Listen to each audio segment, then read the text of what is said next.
Welcome to the Student Affairs Nerds podcast. We're a group of student affairs professionals, cool to some and nerdy to others. We gather together to bring you this podcast designed to elevate the genius ideas and initiatives of educators across higher education who support student achievement and success. Our panel of insightful friends and guests will highlight creative pivots, best practices, and unique services that touch the lives of students and serve campuses. Your nerdy hosts are Dr. Jamie Hoffman, Mr. Solomon Matthews, Dr. James McGee, and Mr. Dustin Ramsdell. We hope that you will enjoy this exciting addition to the Higher Ed Geek family of podcasts.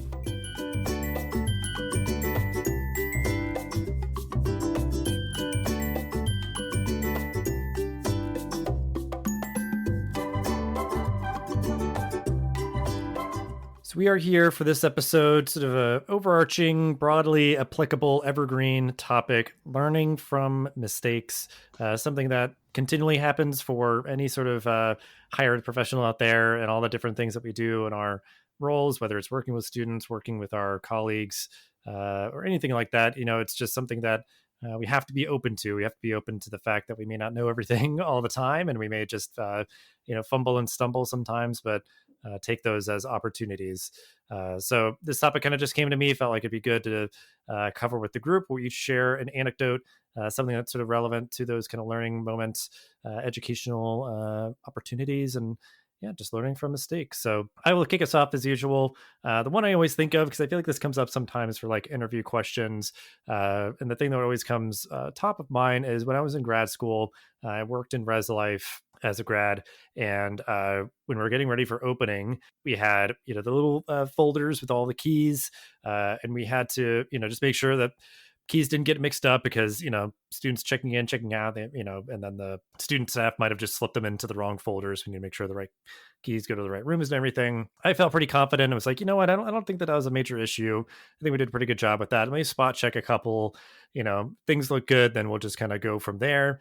And of course, I think hindsight, I'm sure anybody listening as I'm telling this story, there were some mistakes, like keys just getting kind of, swapped out or just out of order and different things. We ended up having to kind of like backtrack and double check and do it again. And some people kind of, getting a key and it wasn't like one, they brought it back. We had to, go back to kind of the master file folder to say like, okay, this, numbered key should go with this room. And okay, so I see, that you got the wrong key and all that kind of stuff. So, it's something that I know I still struggle with, kind of the impetus of the urge to get things done as quickly as possible, isn't always the best thing. Like it can work out pretty well where, you are being efficient, but then you're sort of, shooting yourself in the foot, like you're making more work for yourself later if you're not actually like doing it right the first time, slowing down, checking your work, and knowing that the details matter, especially, students checking into the res hall. It's, it's an opening time. It's stressful. It's moving, and, there's a lot of people moving around and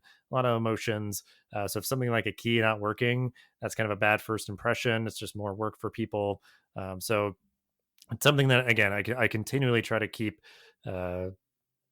mindful of and try to do better with. But I'm sure an undercurrent for this is that, in some ways, these learning moments aren't just one and done. It was like, yep, I made the mistake once and then never again. I've been known to, again, try to move a little too quickly for my own good and kind of fumble that way. So that was the thing that came first to mind. We'll go to James next for your learning opportunity that you share. I think all of us have had that moment with the keys where we thought everything is fine and it just is not. That seems to be a common res life situation. For me, I think, when I started out in student affairs as a young professional, I came into it with the understanding that I was going to help people and that I was going to share the information and make sure that people understood what was going on and that we were going to communicate in, awesome, open ways. And one of the things that starts to happen as I spent a lot of time working in conduct, and I would get people who called and they were upset or angry. And I tried to explain to them what the facts of the situation were, how the process worked. And what I quickly learned was that facts and feelings are not friends. And if someone was feeling some kind of way, as my students say today, that it did very little good for me to throw a fact at them about what was going on. I needed to first hear what they were talking about, to empathize with the feelings they had, to settle the feeling piece, and then I could share with them what the process was and what I could do. I also learned to ask what the ideal situation that they were looking for was, instead of trying to impose upon them what I thought the ideal situation should be, before we begin to have that conversation about what happens next. I learned that being right wasn't the same as being helpful. And sometimes when I was insisting that I was right, I was not being helpful to the overall situation. And so over the years, I've learned to be much more empathetic, to listen more, to try to hear where students and parents are, and then to help them get to where I am by being really transparent about what I'm trying to accomplish with them, and to help them to understand that I do feel that I want to be helpful to them and I want to help them along the way. So I think listening and remembering always that facts and feelings are not friends, and that you can't combat one with the other. Yeah, I just wanted to respond to this really quickly because I know that I'll definitely say like conduct is not for me. I'm not made for it to be, kind of assertive and, adjudicating students to these sort of things. But I know when I was talking with people kind of exploring it in grad school, that piece of what you're saying of that, you can do that work empathetically, like the policies are what they are. Yep. The student, violated them. They, obviously always are kind of signing on and should be reading their handbook and those sort of things. Like they should understand what the policies are and all that, but you can operate in that space with a sense of understanding of why they might choose to do that, why they might have felt some, peer pressure or different things. And I've known people who really operate in that way, and the way that they might like sanction somebody is also in a very developmental way. Like, 'cause I know that probably many conduct professionals in higher ed do operate with a very developmental mindset, but sometimes that might not be the case, just depending on any number of factors for what's going on. You might just want to be like, well, I want to give you consequences. I want this to be punitive and I want you to feel bad. I want you to like know that you did wrong and always feel like guilt or shame so you don't do it again. And it's like, that's their point of view. And it's like, I'm sure that maybe works sometimes, but it definitely was eye-opening because I know that was even my like initial point of view on conduct is like, oh yeah, you're just bringing down the hammer on people and doing all that kind of stuff. But it can be really empathetic and developmental work. So it's great to hear kind of how your journey led you to that realization as well. Well, and Dustin, I think one of the interesting pieces is I always tell young professionals who are interested in conduct that if they feel really good about punishing people, they shouldn't be doing conduct. That they really need to consider, are they there to help the person? Because there have been a number of times in conduct where, as I'm having a conversation about the behavior that I'm supposed to be adjudicating, the conversation really becomes about what caused the behavior. And I have said, okay, we need to put a pin in this decision right now, and let's talk about how do we help you get to where you need to be, and we can come back and revisit the behavior later. Because it seems like you have some needs that need to be met, whether that is through, one of the women or gender center, whether that's through counseling, whether that's through health services, whatever caused the need to either self-medicate or to act out or to have that bad judgment. Let's take care of that piece first, like you said, through the empathetic lens, and then move on to the other piece. And I really think that conduct professionals have to really think about that. And are they really there to help the student and the parent? Or are they there just to put down the hammer? And if they're there for the latter, then they definitely shouldn't be doing that at all. So I think we're going to turn it over now to Solomon. Really enjoyed hearing about the lessons you learned through your kind of earlier years. And I just love that we're all sharing stories from our earlier parts of our career, because I'm about to do that as well. But that's not to say that we're still not making mistakes today, right? But one of the first kind of situations that I thought of and was like a pretty big pain point for me, and my first year as a professional out of grad school, I was working as a graduate and career advisor for the School of Education at USC. And, one of the parts of the semester that gets everyone riled up is course registration. And our process for making sure students were cleared for the classes was very, very tedious. And so it was through like a bunch of spreadsheets. I was managing 3 different programs, and everything was right for 2 out of my 3 programs. But for that third program, which was our biggest, I put the wrong registration date on the spreadsheet. And so every single student that was on that spreadsheet had an incorrect date and time. And so when they went to register the morning of registration, they weren't able to. And so our phones went crazy, emails went crazy, classes were filling up because other students who did have permission for those classes were able to get them. And so it just created a large panic, and probably one of the most vocal programs that I managed. And so it was a huge learning lesson for me, and one that, as many times as you think you've checked something over, you have to check it again. And then on the flip side of just how we had to address the student concerns and helping them get the classes that they had in their course bin and that they had talked to me about previously. And now, everything was changing in terms of what was available because, other students already had access. We had to do some one-on-one troubleshooting. It required a lot of patience, which academic advising in general requires a lot of patience. But when it's something that you've messed up and now you have to work with students on, it requires even more patience because they know on their side they've done everything that they've done. So it's clear that it was on my side of things where things went wrong. And so just really having to go above and beyond and helping them rectify like their courses or their course plans. But it also taught me how much administration is actually in the day-to-day work. I think as a grad student, we get a little bit more opportunity for, student engagement and more, I guess, exciting aspects of the work. And then as soon as you become a professional, it's spreadsheets and SIS and all these other platforms that we have to learn and use every day, that it's kind of like, in a way, not not the most exciting. And I think I had to come to terms with that my first year, just how much administrative tasks are actually tied to the work.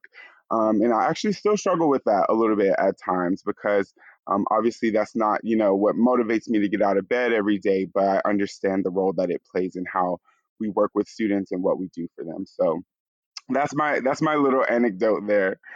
All right. Well, I'm going to go ahead and pass it over to Jamie to hear what lessons she learned over the years. Okay, thank you, Solomon. So first of all, I wanted to respond to your comments. 2 things that made me think, and this also relates a little bit, I think, to Dustin's, but having now worked in ed tech, I can't help but wonder if some of these issues could be addressed by just being better supported by technology.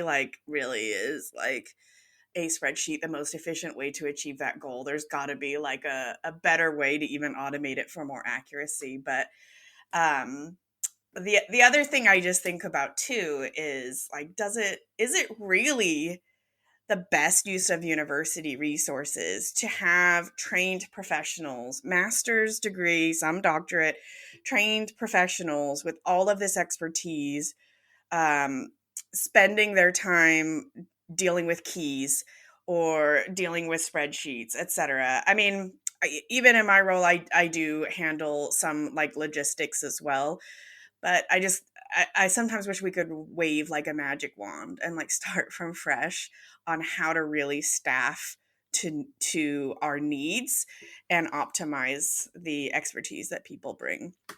But those were just some of my thoughts from what you all shared. Okay, and so listen, I have a handful of lessons I'm going to share, and it seems like we have time, so I'm going to share them, and I'll pause to see, because I bet that you all have had some of these lessons as well.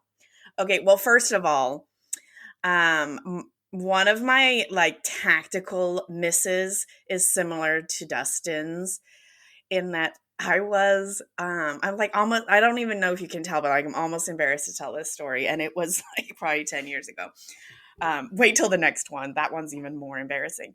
So I was overseeing student leadership awards process and ceremony, and we used to recognize students who, a large quantity, like a few hundred students who met some specific criteria. It was for the who's who of colleges and universities. And so going back to the spreadsheets, I had this massive spreadsheet of like 1,400 students, and I was like cross-checking the columns to see who was eligible, right? So I separated out those that were officially eligible and that we were going to notify that they received the award and would be recognized at the upcoming award ceremony. And, being the like tech person that I feel like I am, I was like totally going to mail merge this. It's going to be great. I can click a few buttons and everybody will be happy, except what happens if you click the wrong buttons and you send the list to the students who actually didn't get the award, which, by the way, is like 1,100 students. Yeah, that was a major ass lesson in slow down, pilot test before you send out to a huge listserv, and be ready to be humble, because that was a major, very major embarrassment, because, we had like students who had told their parents to prepare to come to this ceremony, all of the things that you can imagine. So yeah, that was tough. So that was one lesson. Okay. Anybody have any comments on that lesson? Have you had any embarrassing moments like that too? I know, Dustin, you mentioned the key debacle. That would be pretty bad if the wrong people had the wrong keys. Yeah, well, I was just gonna say I appreciate you sharing it and kind of humbling yourself before us all and everything. But yeah, I empathize because I think it's just those examples that we have where it's like something was objectively wrong, like, and that is just like it's a gut punch versus like a little bit like of what James was saying is like, oh, it's maybe like a stylistic thing, like really kind of refining your kind of methodology of how you work with students versus just sort of kind of being heavy handed. Like the key was wrong, the list was wrong, like Yeah. the registration date was wrong. Like those are those moments where it's like, whoa, okay, yeah, let me like check myself here and try to really earnestly do better next time. So yeah, definitely a strong reaction from me, and just noticing that kind of I don't know, recurrent pattern here so far. Yeah. I think it's also interesting when you realize that the mistake has occurred. My first year at the college that I'm working at now, I was overseeing an award ceremony as well, Jamie, and I had gotten up to read the list of presidents of a certain group of organizations, and I read them all. And as I was finishing, I started to hear murmurs in the crowd, just like the murmur of death, the one that says, "Oh boy, you've messed up." And I couldn't figure out why, so I had to just wait, right? I got back to my office, and there was about an 8-page email from a student whose name was left off the list, and felt that they had been completely admonished and wrong. And, I was a fairly new professional at the time. I think I had been in the field about 4 years. And the best way that I could come up with to handle it was that I just said, I'm wrong and I was sorry. That it was not intentional, but it happened and I couldn't take it back. But it was not done as a slight. And I sent an email out to everybody who went to the ceremony, who RSVP'd to it, telling them that it was left off, and that we were sorry that had happened. So it was, about owning the mistake and, being authentic about it, that mistakes happen. And so that for me was important to learn, but it didn't feel good at all. No, it really doesn't. And there's literally nothing you can do but to apologize. So, let's see. Speaking of apologies, okay. All right. I don't know if I should. I'm gonna save the funniest one to last. Okay, so I'll say a less funny one. This one's a quick one. I didn't realize, because back then, I don't know, like 15 years or so ago, I got a job at a for-profit university, and I did not realize there was such a difference between for-profit and nonprofit. And again, I'm making an overarching statement based on my experience and what I've seen, but I'm sure people have experiences in for-profits that are different. But I was super psyched about this job, and I was supposed to be, I had like weirdly two titles in one. It was a retention specialist and student advocate. And it didn't take me a lot of time to realize like the two titles were in direct contradiction to each other, because I definitely felt a significant amount of pressure to retain students. And that was in conflict to actually advocating for them. And I don't mean like a super subjective, like, hey, they're having a hard time with time management, like let's help them and stay, like that's a gray area where you can really encourage and consider like, what can we do to help you stay. This was like, we didn't have the major they wanted to pursue. Like, it was like a film and photography school, and they wanted to like be a psychologist. It was like definitely not a fit. But yet I felt a lot of pressure, and I felt held accountable if I didn't retain them.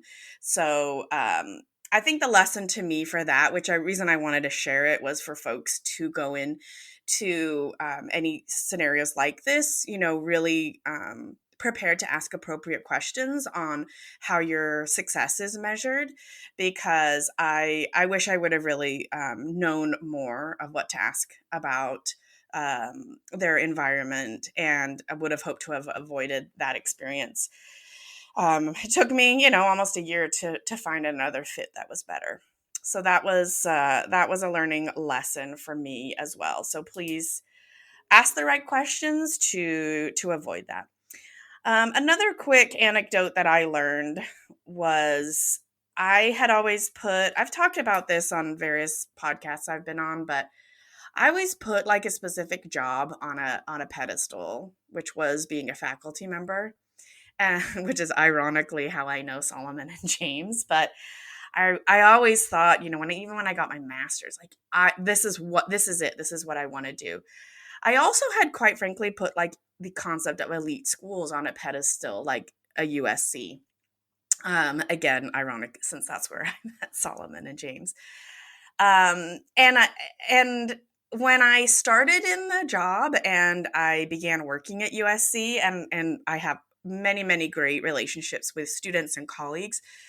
But I quickly realized that I should have asked more questions about the culture of the university, because I realized I definitely felt like I was a better fit for like a Cal State environment.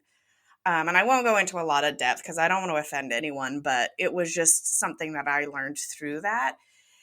And then when it came to being a faculty member, I don't think I really thought that much about what it meant to be a faculty member. I just thought it was gonna sound like a great thing to do. And there was a lot of components that I loved about it. Of course, I loved teaching. I still continue to teach. And when I say teaching, I really mean the connections with students individually, like James and Solomon. And the being in the class for 3 hours a week with the students. But there's not a lot said about the fact that being a faculty member is also kind of a solo job. You spend a large portion of your time grading papers and reading, and if you're tenure track, you do a lot researching. And I wish I would have just stopped and said, okay, how do I derive my energy? Like, what do I want to, at the end of the day, say, oh yeah, I did these things and it was fun. And I didn't stop, to do that. I was driving down to downtown LA on my first day of the job, and I was like, I can't believe they picked me. And it was like my imposter syndrome picked up, but it was also just this like, wow, I've achieved this. But it was all to the point where I didn't really think if this was really me. So for those of you who are job searching or trying to understand fit, I really think about that. because it's okay if you're a CSU person and not a USC person. So give that advice. Any of my co-hosts want to comment on that? Does it resonate with any of your experiences? Yes, I have to jump in here because it resonates so strongly with me because there's just, for me in my career, I've been at the same institution since I've started, and I've had the opportunity to now work with two different teams within that same institution. And even there, the differences between the two are so different. You can find a place maybe within a university that you don't fully see yourself, aligned with. But um, yeah, I just agree with what you said about what questions need to be asked in the beginning. I think that was absolutely a learning lesson, but also just knowing and having the experience on a team that you have found to be healthy for you and that you have found to be a place where you can thrive. For me, it was knowing that that team dynamic was even possible and achievable before I moved on. And I think that's what I took away the most from my first position is the type of community and team dynamic that was, present there.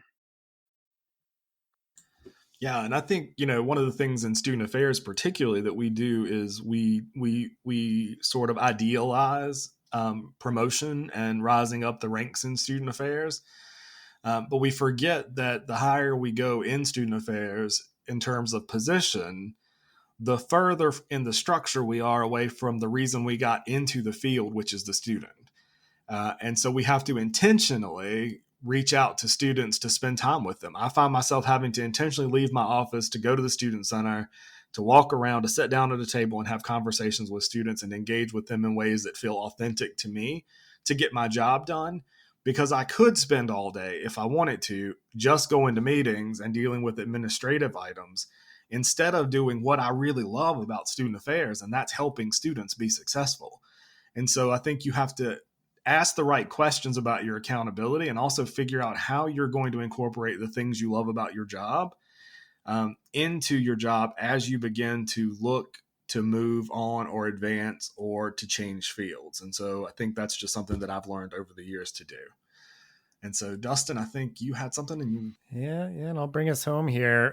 Just really interesting. I think I'll make a little note here for folks to go check out the job searching episode that we did, because I feel like that kind of came up a little bit in Jamie's responses of just, a position, an organization that in and of itself can be a learning opportunity because you realize, it's got too much of this, not enough of that, and that sort of thing, and kind of working towards what's going to be a better fit for you.